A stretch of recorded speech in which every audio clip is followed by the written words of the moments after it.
Let me introduce you Ildikó Enyedi as director. I'm sure you know her, but with a few words. Ildikó Enyedi, the leading lady of the contemporary world cinema, Hungarian filmmaker who actually with her very first film, My 20th Century, won a Camera d'Or in Cannes. And this film was also proclaimed one of the 12 best Hungarian films ever made in the history. It won more than 40 awards, if I remember well. And after that, of course, the success continued with the films Tamas and Yuli. That was, I have to read that award because it won Belford's Grand Prix, and then Simon Magus Locarno Special Jury Prize. And before I had the Magic Hunter, which was in Venice. Yes, so many others. That's the yes. But there's between your last film and this latest film, On Body and Soul, that won actually Golden Bear 2017 this year. Congratulations, and give a very warm applause to our very honorary guests. Thank you so much. So maybe we can start with a very obvious question. I read there was some spam of a few years before you managed to make this latest film On Body and Soul. And I read that you had like 5 scripts made. Why do you think the producers have chosen actually for this? Were they lucky? Thank you so much. Were they lucky, or did they feel there would be this nice response and success? Did they trust you? I answer you in a second. Just 2 things. Okay. First, I know that stupid filmmakers used to wear sunglasses, but I would like to wear this because of the strong light. Yep. It makes me headache. Okay. Yeah. I just wanted to explain. Okay. It's not for other reasons. The other, before I Yes. answer, I really would love to know. Who- Yeah. yes. So, are there film students here in the room? If yes, can you raise your hand? Yeah. Filmmakers, just participants. more and more. Okay. Yeah, we usually opening the floor for everyone. It's open, but mostly the people who are involved in film some way, they are or film lovers comes for the master classes. Yeah. I say mostly. There are also editors, for example. Great. Just to. Yeah. Thank you. And the OPs, by any chance? There's a lot of the OPs. Wow. Great. Then later, if we will discuss, I will know better. Yeah. So maybe we can say that the floor is also open anytime you have some questions in between. Yes.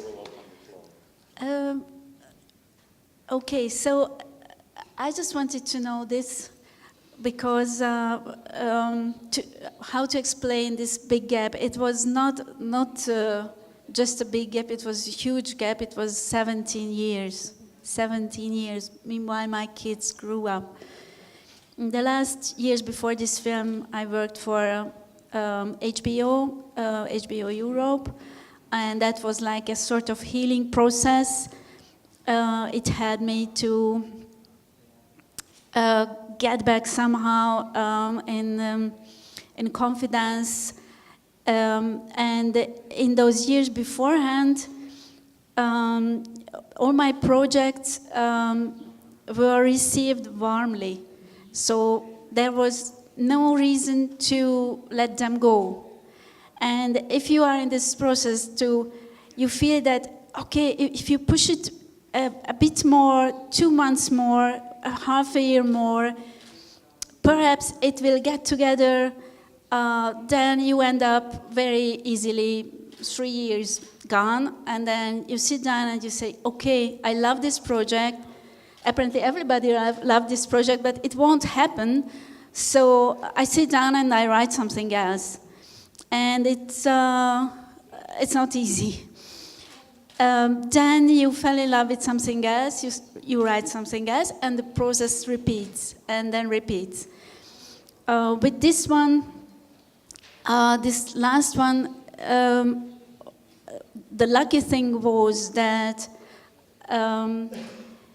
not like my other scripts where I generally write for 1 year. I write and rewrite and make research and so on. This one I wrote in several weeks. I barely slept. It was just a rush, and afterwards I barely changed the script. It was a big joy to make it, to write it. Afterwards, that very damaging period beforehand somehow made me insecure even to hand it to anybody. So I wrote the script 10 years ago, but the good thing, I wasn't trying to make it for 10 years because it gets tired then, but I just dropped it. And then when 3 years after writing, I really started it with the producer with whom we finally made the film. Ta-da! Hungarian film industry collapsed. We had already co-producing partners, everything was in place. So then I said, okay, I just do something else. And I don't know who is familiar with this series, In Treatment. That's an American series, a very, very nice, very smart format. I jumped in, and first time in my life I worked inside a big corporation, which is tricky. I was very, very much afraid that it will ruin me even more. And I must say I'm very thankful to HBO. First of all, they let us work freely. Second, they really created the means. We didn't have to fight for anything. We had the necessary for making it in good quality.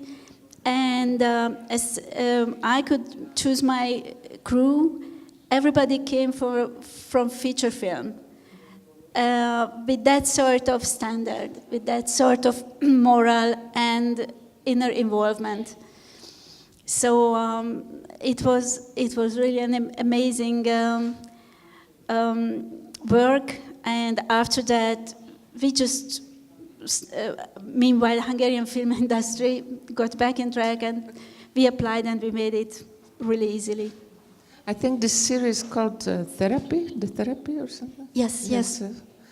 So I think it's a beautiful message also for our young filmmakers who are with us, not to give up.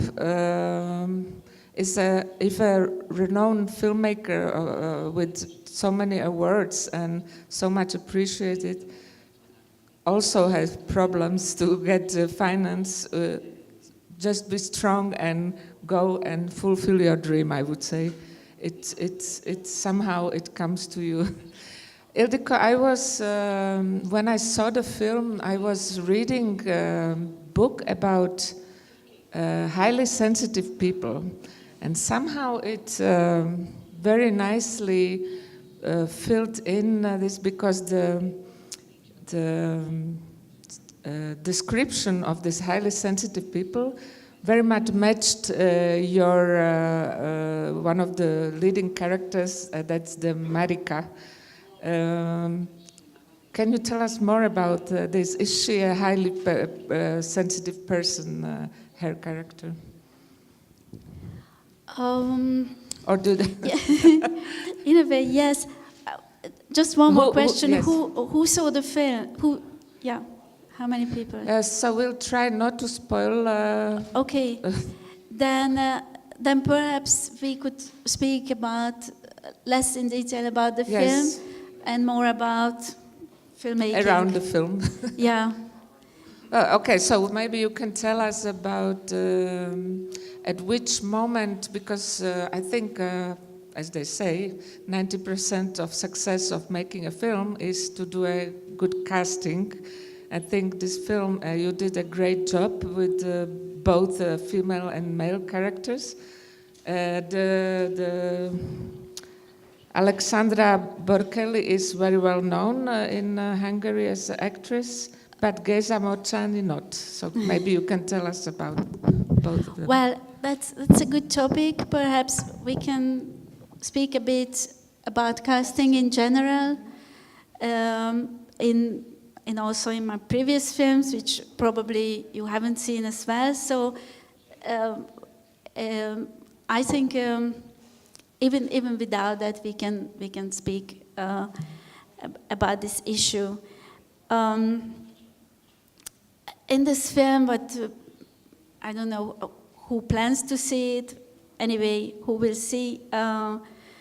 We'll see two main characters. Alexandra Borbély, the female character, is a young actress in theater. It's her first main feature work. And what is really important, that she is absolutely not the type what she's playing. You will see a very shy, very introverted woman.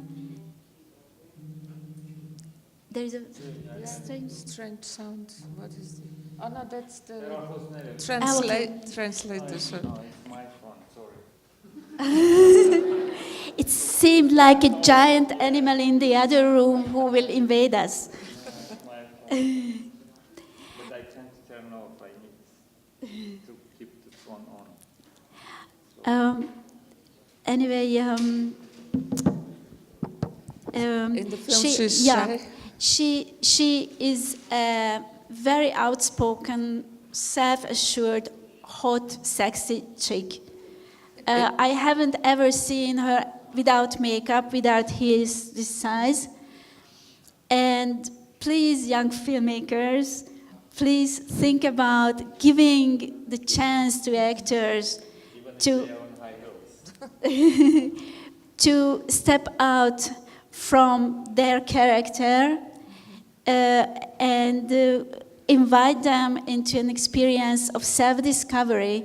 That's what Alexandra told me, that she learned so much about herself through this role, because they are extremely thankful for that.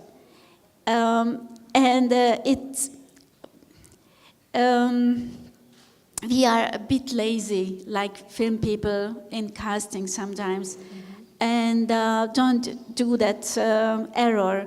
Just try to look behind the person.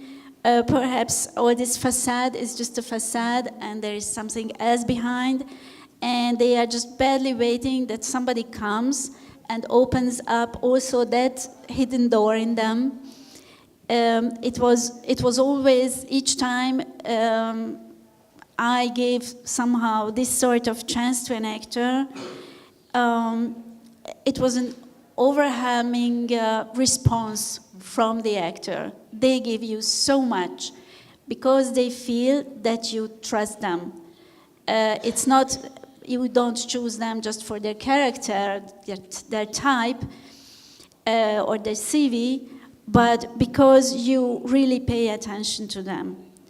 And this question goes also to the casting process itself. When I started, I hated it. I felt so much for the actors that most of the time I just apologized for the whole situation, which didn't help them at all.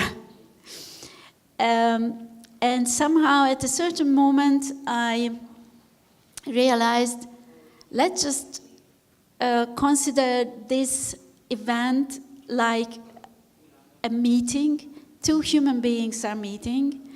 Even if we will work together, if we want, we should leave this meeting with something, both of us. Also, they are not just coming in and giving something and I judge them, but I open up also and I share something which is important for me, for example, about the project, but about other things as well.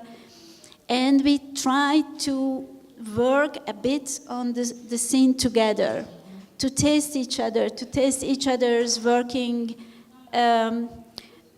culture, let's say. And even if somebody won't get the role, should go home that day, not just empty and humiliated, but that had a meeting with somebody and got something. And it's also quite useful to write a short email to explain why. And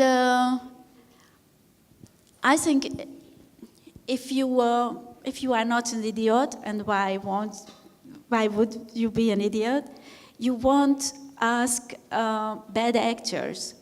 Today it's so easy just to check the background of somebody. So if a person comes in, has a talent, that's for sure. But for many, many reasons, is not good for the role. So if you are sincere with the explanation in your email, then you won't hurt the person deeply.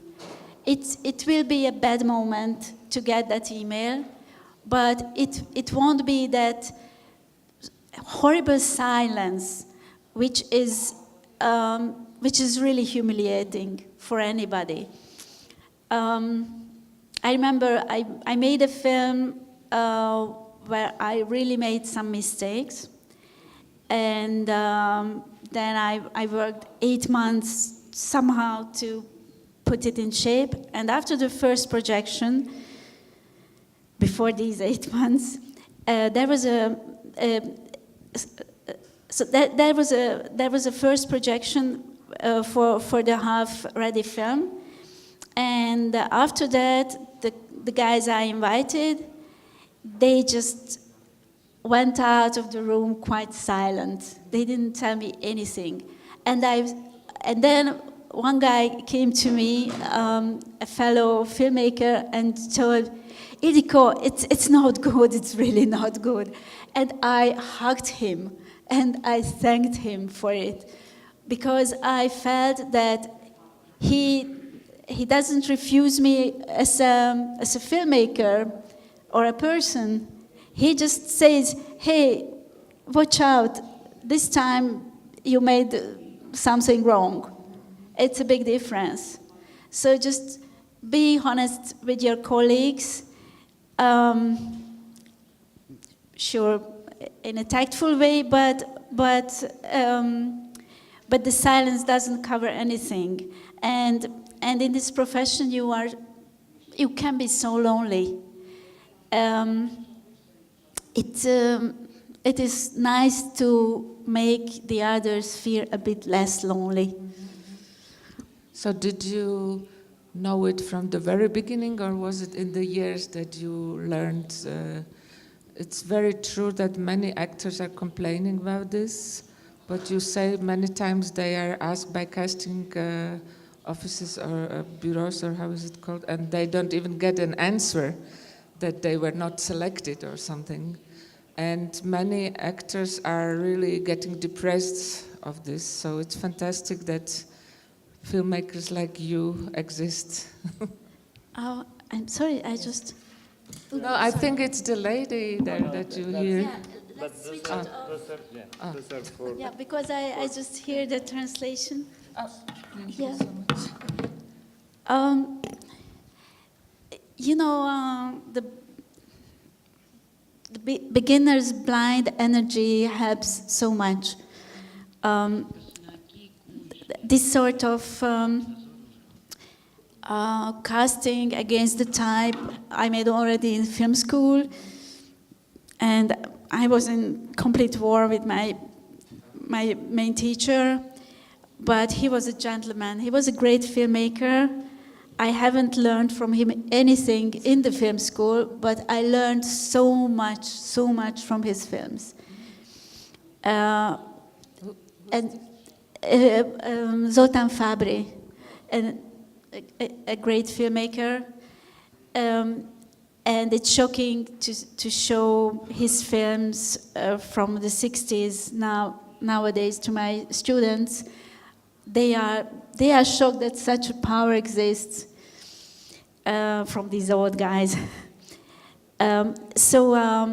He was a gentleman, and when I casted for an exercise, really these younger actors, not about their type, he thought I am crazy.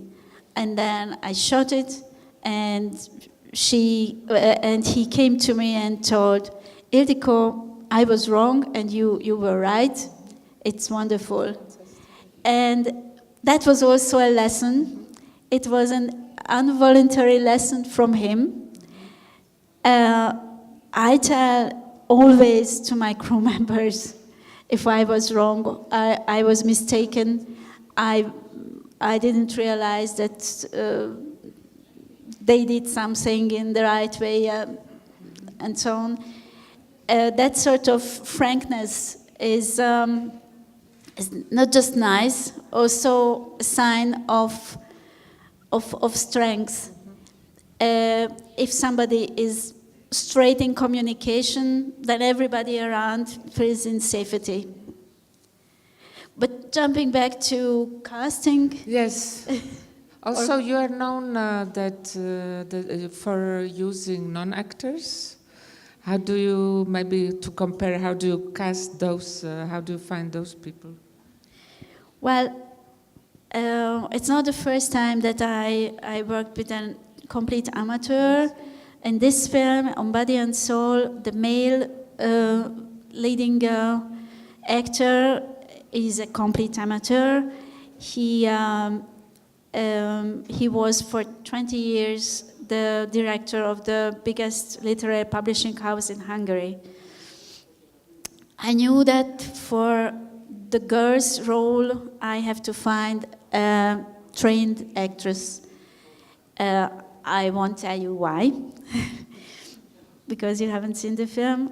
But for his role, which is quite difficult, but in a different way, I just needed somebody with a great presence, a charisma, a strength and truthfulness of the character, of the personality, a sort of sense of humor as well. And if you find such a person, and if the role is not pushing him out of his, let's say, characteristic comfort zone, if I don't ask from him something which is against his nature, amateurs can do things that only the biggest actors can. All the actors are really envying the richness and the natural grace of certain amateurs. But if you push them just a tiny bit astray from their, let's say, comfort zone, but it's comfort zone somehow. It is like the leading drive of their personality, and then they fall into the nothing because they have no tools as an actor. They are absolutely clueless and they become very, very bad. And it's not their mistake, And if you repeat it and you train it, you can manage to work it up to the level of a very, very bad actor with many work. So do I understand you properly? What you're saying is when you are working with amateurs, you take care of it that they feel themselves, that they are in what you are calling comfort zone? They have to transform to the person they represent in the film. And this transformation should be natural for them. Okay, that's... Because they do not have any tools how to make this work artificially what actors are doing. And you have to take care of them, especially because in acting school, in the first year, what they are doing, they teach them to open up, but open up like never ever. You imagined you can open up physically, mentally, emotionally, in every sense, and then learn to close yourself as well. So, for example, if you are playing in theater, at 6:30, you open up, at 10:20, you close. Otherwise, it's dangerous. It's really a very, very dangerous profession. So when you get an amateur, you open the poor guy and he remains open the whole time. So not just you, everybody around, from makeup to whatever, everybody has to take in consideration that there is an open wound running around on set. So it needs very, very different care, not just from me or not just from my assistant. It's beautiful how you described it, thank you. How was, sorry, go ahead. I just, no, what you wanted No, to I say? was wondering, now that you described both Alexandra as someone coming from theater world, and the main character, I forgot what's his name? Geza. So firstly, did Alexandra, because many times when actors are coming from theater, they are overacting. Didn't you have a problem in front of camera, I mean? And how did the two of them, how did they match? Well, they didn't match. Thank God, because the whole story is a bit about the difficulty of connecting. When you have a couple and there is an amateur and a trained actor, it's always much harder for the trained actor, because the amateur gets all the support from there is a wall to lean against, because an actor learns as well to feed the partner, to give responses, to pull him or her in. But the amateur can't give this sort of support to the trained actor. So for this reason, you have to take care also of the trained actor to get this energy from somewhere else. In Alexandra's case, it was absolutely not a question overacting. The question was how to, it was a 1 month process before the shooting to make this sort of transformation, to find in herself really and truly that very, very different girl, that very different young woman. And then on set, I barely had to tell her anything. Anyway, if you make a good casting, you don't have to tell so much to your actors, because they are not just talented, they are smart people, they understand what they are playing.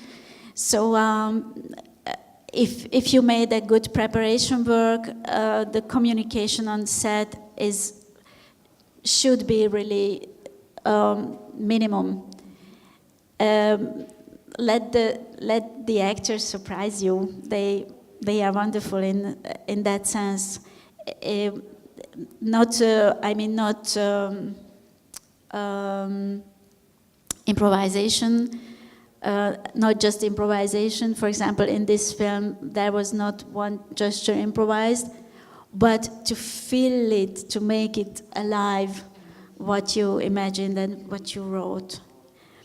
I really would like to speak about two actors I worked with, two giants, two Russian giants. And it hurts that they are not alive anymore. I had the privilege to work with two actors of Tarkovsky. In my first film, Oleg Yankovsky. And his partner was a girl who made theater school, acting school, but that was her first. So there I saw nearly the same imbalance that Yankovsky could give so much.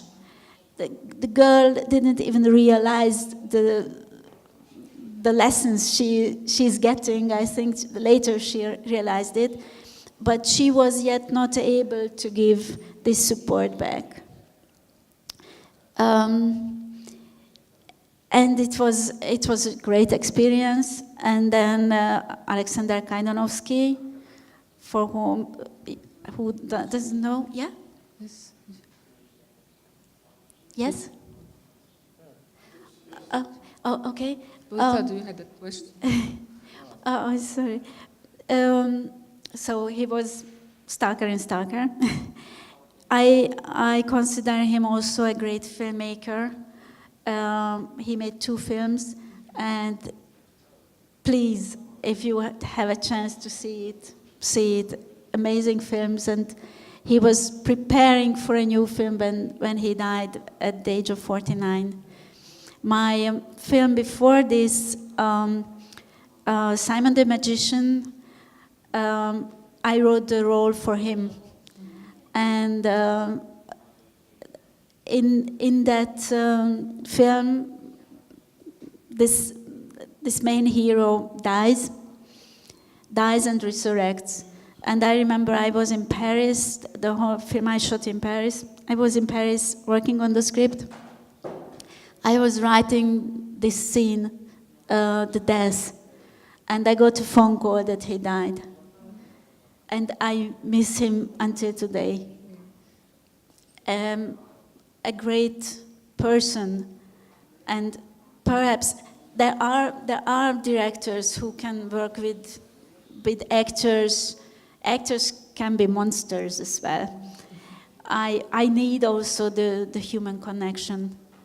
I need to be able to look up at them a bit at least, also as human beings.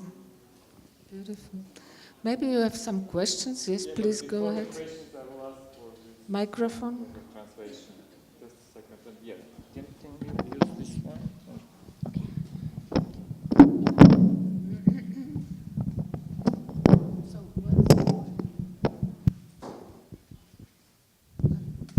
Yeah, this you can hold this one. It's hard scan.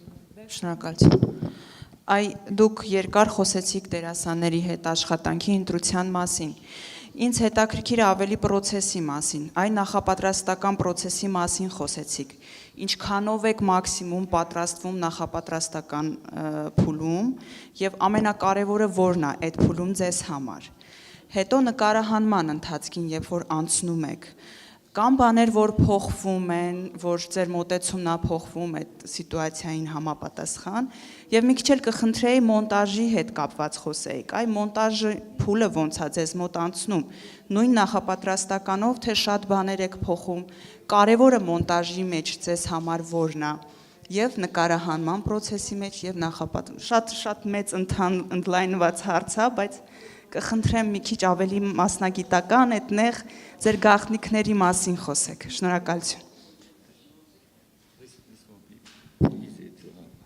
Okay, thank you. Well, first of all, the preparation, it's how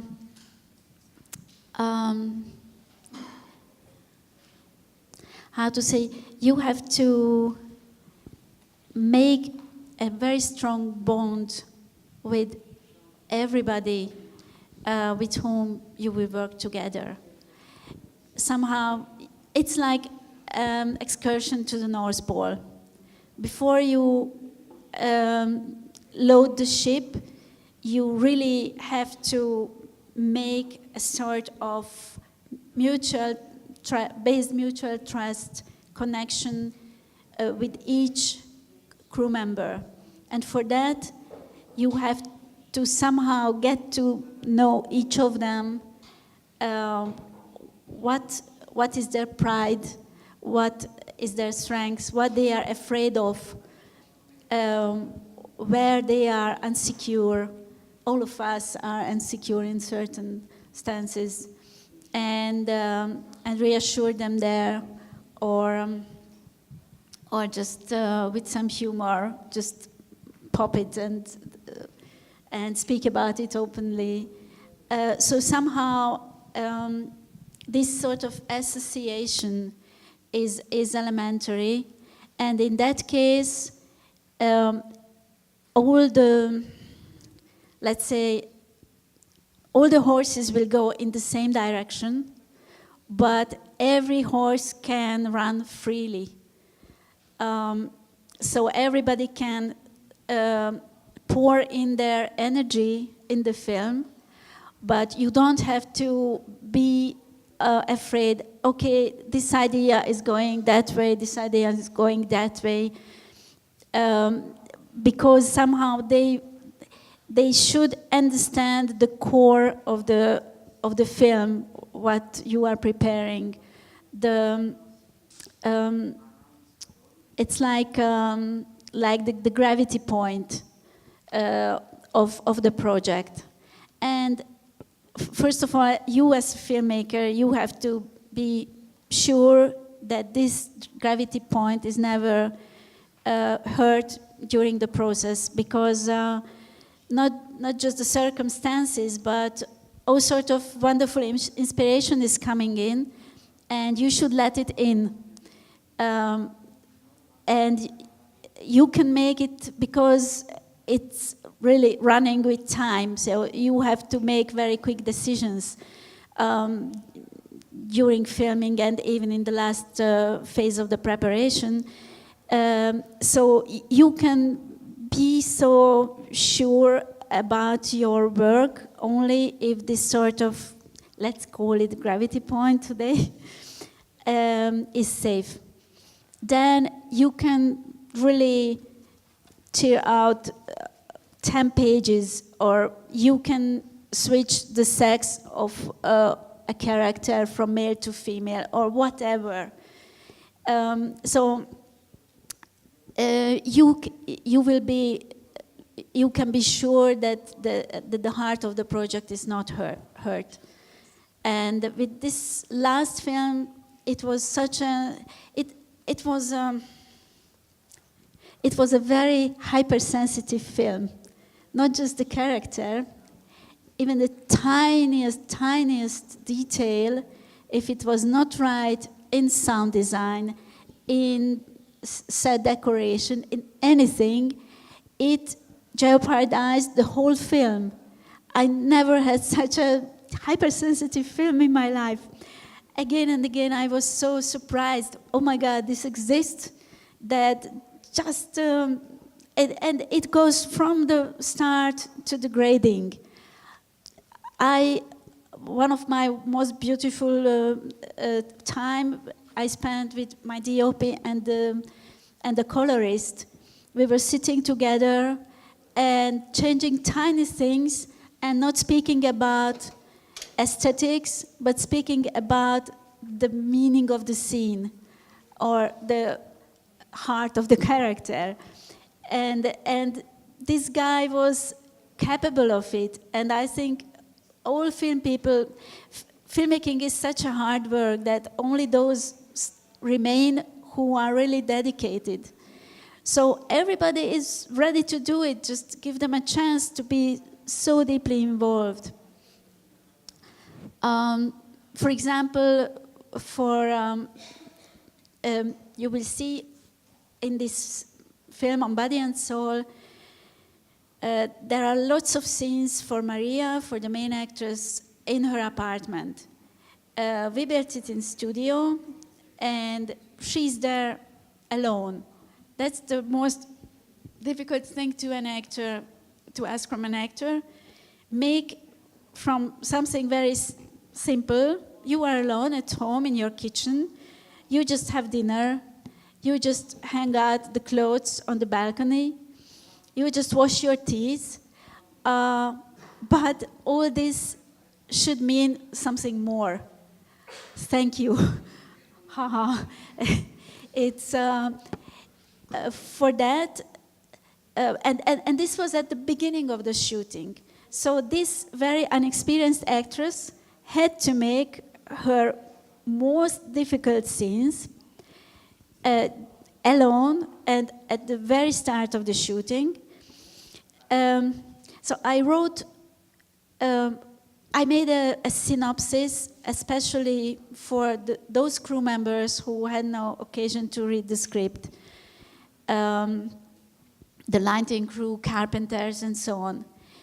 I wrote them a personal letter as well about what this whole film is about. And I wrote also a passage about what Alexandra will do in the next 2 weeks with us, why it is difficult, why she needs our support. And it was really wonderful to see during the whole film that I knew that even the prop guy, the carpenter, anybody, they knew exactly what we are doing. And even if somebody was 30 meters in the distance in the other corner of the studio, they won't pull out their mobile phone and what is general in shooting. They knew that somehow with their warm presence and focus on her work, they help her. I continue that. No, it comes to my mind. Sorry. It's actually a very interesting method you developed, because in this way you are involving very much everyone in the filmmaking. Did you develop it especially for this film, or did you work like this before on your previous films too?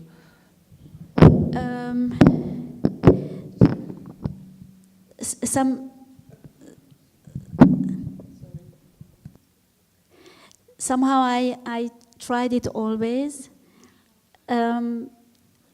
but not so consciously. I just knew that I don't want anybody to make something well to please me or to earn the money, but for their own professional pride. In fact, there was again a wonderful lesson. On my first film was absolutely not a typical first film. It was a period movie, 72 shooting days, many difficult sets, visual effects, many extras, very, very tough and difficult. I didn't realize it in that time, just I went in it with all the energy. And one of my first days, we went to a railway station. The whole film takes place in around the 1900s. And it was, let's say, 20 minutes from Budapest. And we arrived, and there was an old costume lady, and she realized that she forgot in Budapest a hat, and she became pale because she knew, but what everybody knows, that even a hat can stop a whole shooting. And that sort of professional pride is perhaps the best feeling, and the responsibility that she, as a responsible person, she won't do such thing. Oh my God, it's horrible, and she didn't try to tell, oh, how about using something else, and oh, it was somebody else who forgot it. I told to that girl to bring that hat, and so on. That sort of paleness on her face, I wanted to really to kiss her and hug her. It warmed my heart so much, and this is the sort of people I like to work with. And then it's so beautiful to see that if they see this sort of quality in each other, then they respect each other's territories and each other's difficulties, and they help out. You know probably that sound and image, they are on set, because there is never enough time, and we need a lot of time for lighting, and then finally we shoot, and at the end we want to move to the next one, and the sound engineer says, hey guys, now a bit of silence, you have to, yeah, and so on and so on. And it's wonderful to see these people, if they are this quality, to respect each other mutually, and to, we never had to fight for silence. And that's just one example of the many. So maybe what you are saying is that as much as casting is important, it's also very important to cast your crew. Oh my God, yes, yes, absolutely. And I remember when I started, my first feature came out in '89. It was yet a period that auteur films were done in big gestures. You went to set, and then inspiration came, and then you found out. And I was drawing storyboard, and everybody laughed at me. But somehow, and with my wonderful DOP, we worked and reworked this storyboard several times, and we revisited the locations before shooting several times. Somehow, for us at least, it gave the assurance to change later. So we were somehow more flexible because we had a solid base. This is how we worked, and this is how I worked until today. And I give you an example from a film, from, again, Simon the Magician, where we very carefully planned a crucial scene between two main characters when they meet. The fake magician and the real one. It's not such a magic story. It just we planned it in a huge, sumptuous restaurant with many extras. We already had the list of them, the clothes, the planning to modify that restaurant and so on. And we were shooting in Paris, and we had a very kind but very not competent French co-producer. And we just found out in the middle of the shooting that we don't have the money we planned to have. And we were shooting daytime. And we had an amateur actor, the other magician, who came from New York. And we knew that we don't even have money to pay him one more plane ticket. And in 2 days, he had to return to New York. Really, during shooting, I really had to speed up. And I came up with something. During lighting time, I discussed with my DOP, and then with the crew. At the end of the day, I asked who would come with us to shoot during the night and be ready to come in the morning normally to shoot again. I can't force anybody. Me, my DOP, and the actors, we will go. Who asked? Everybody came. And also during the shooting, location scout went around Paris to find parts of the streets which were well lit. There were many, for example, big restaurants. It was Saturday night where we could shoot without lighting. And we had a Bentley for the set, and I think that's the only time when a Bentley was used like a traveling car, because that was the only thing we could do to make a parallel. So from this huge scene in a restaurant, we made a scene, a walk in a street, and it was better.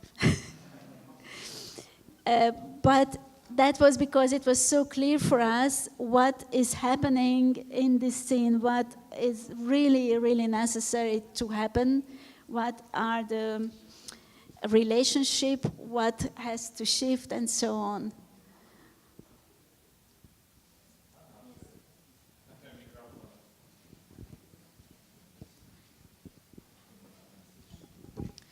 Բարև ձեզ, Սաթիկ Ստեփանյան, մոնտաժի ռեժիսոր մասնագիտությամբ։ Դուք ձեր խոսքի սկզբում ասացիք, որ երբ որ հունգարական կինոն վերակենդանացում ապրեց, ինձ հաջողվեց նկարահանել ֆիլմերը։ Եթե մենք նայենք պատմությանը, հունգարական կինո արտադրությունը եւ հայ կինո արտադրությունը գրեթե նույն պատմությունը ունեն, մեկ դարյա պատմություն, եւ ճգնաժամային տարիներին, դարավերջին եւ դարասկզբին ճգնաժամ ապրեց հունգարական կինոարտադրությունը եւ հայկականը նույնպես։ Ինձ հարցս այսպեսին է, որն է այն ֆենոմենը, որ հունգարական կինոարտադրությունը վերակենդանացավ, իսկ մեր հայկական կինոարտադրությունը դեռևս հոգեվարքի մեջ է։ Եվ արդյոք դա էր պատճառը, որ դուք շեշտեցիք, որ 17 տարի պաուզա էր, պաուզայից հետո նոր սկսեցիք զբաղվել ֆիլմարտադրությամբ։ Արդյոք դա չէր պատճառը, որ վերակենդանացումից հետո կինո ստուդիայի վերակենդանացումից հետո հնարավոր եղավ ստեղծագործող մարդկանց զբաղվել կինոարտադրությամբ։